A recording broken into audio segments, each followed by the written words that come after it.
आज बच्चों हम लोग स्टार्ट करने जा रहे हैं ट्रिग्नोमेट्री। ओके, तो सबसे पहले कि ट्रिग्नोमेट्री होती क्या है, व्हाट इज ट्रिगोनोमेट्री। तो ट्रिग्नोमेट्री क्या होती है? Trigonometry is nothing but it is the branch of maths which deals with sides and angles of A triangle. लिख लो पहले तो, है ना, विच डील्स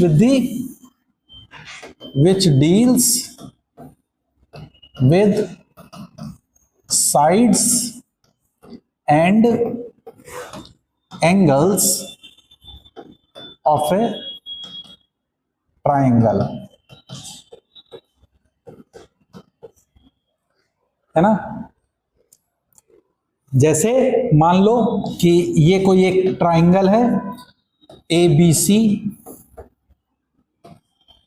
तो एंगल्स और इनके अपोजिट में साइड, जैसे ए के अपोजिट साइड को हम लोग स्मॉल ए से रिप्रेजेंट करते हैं, बी के अपोजिट साइड को स्मॉल बी से, और सी एंगल के स्मॉल सी से। तो स्मॉल ए, स्मॉल बी और small C basically side length को रिप्रेजेंट कर रहा, और capital A, capital B, capital C जो होते हैं वो उसके एंगल्स को रिप्रेजेंट करते हैं। ठीक है ना, तो ये याद रखना।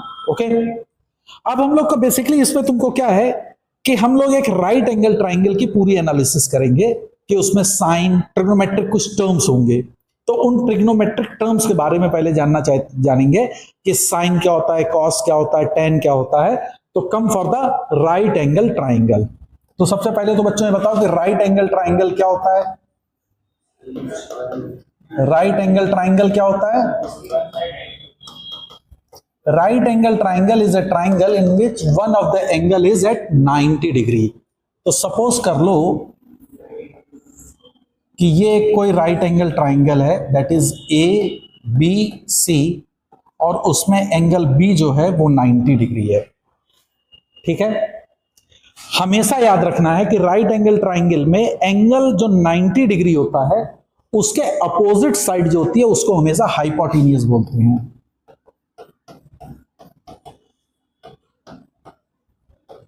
और इसको स्मॉल h से हम रिप्रेजेंट करेंगे।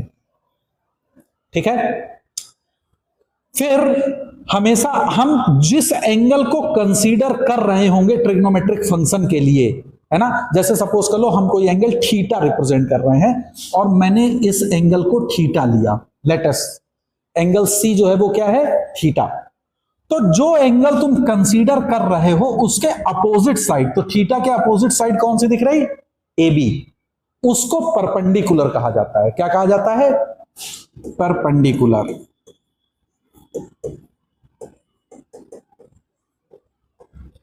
और थर्ड साइड जो बच जाएगी उसको हम लोग कहेंगे बेस। तो बेस को स्मॉल b एंड परपेंडिकुलर को अगर मैं स्मॉल p से रिप्रेजेंट करूंगा, तो इज दैट क्लियर? हाइपोटेनियस क्या होता है बच्चों? 90 डिग्री के अपोजिट वाली। जिस एंगल को मैं कंसीडर करूंगा उसके अपोजिट साइड जो होगी वो परपेंडिकुलर होगी, और rest of the third side जो होगी वो क्या कहलाएगी, बेस। तो क्या किसी ट्राइंगल में परपेंडिकुलर एंड बेस फिक्स होता है? नहीं। हाइपोटेनियस फिक्स होता है? Yes, hypotenuse is always fix, जो 90 डिग्री के अपोजिट वाला होगा। जैसे फॉर एग्जांपल सपोज करो मैंने ये ट्राइंगल लिया, ओके, ABC, B 90 डिग्री है, तो ये तो कंफर्म है ये हाइपोटेनियस होगा क्योंकि ये 90 डिग्री के अपोजिट है। अब मान लो मैं एंगल कंसीडर इसको कर रहा हूं अल्फा, एंगल A को, तो अब मेरा परपेंडिकुलर कौन हो जाएगा? तो BC will be perpendicular and third side will be base. Is that clear? बोलो। करेक्ट। तो now I think now it's clear to everyone.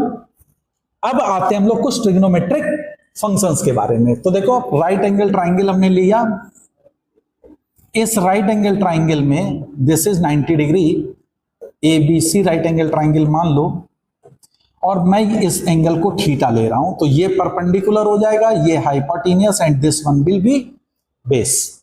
ठीक है, तो साइन थीटा एक ट्रिग्नोमेट्रिक फंक्शन हम लोग डिफाइन करेंगे, साइन ऑफ एंगल थीटा।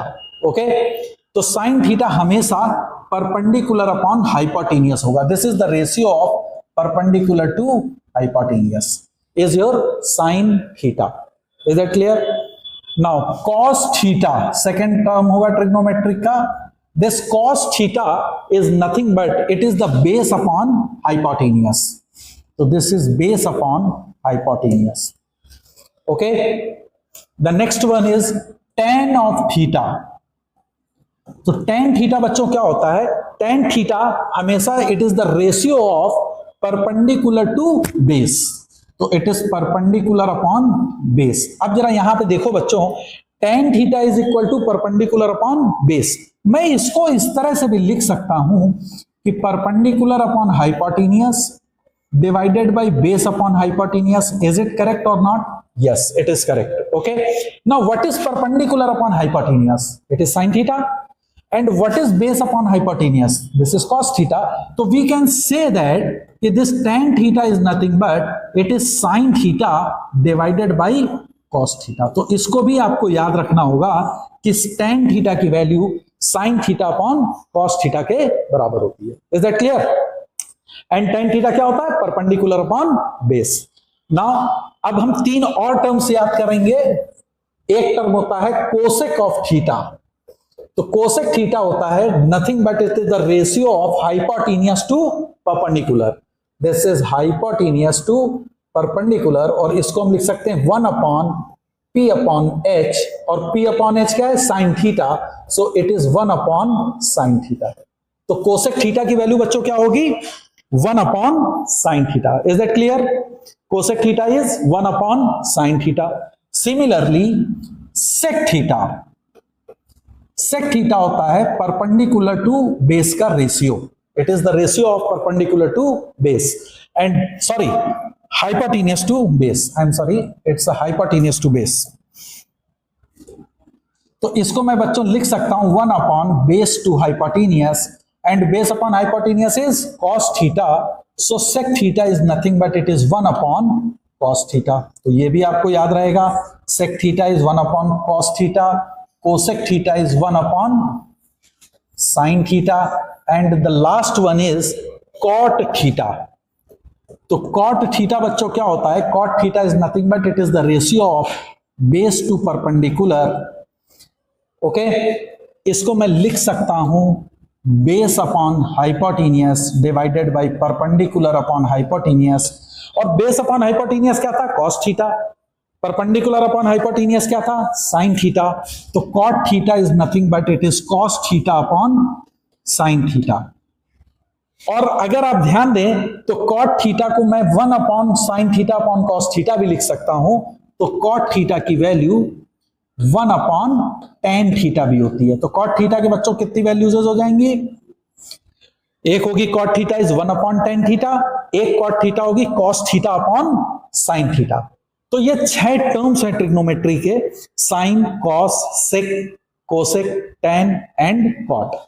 और ये सारे एंगल्स का relation with respect to the ratio of the sides of a right angle triangle है. तो I think it's very much clear to you. Okay, thank you.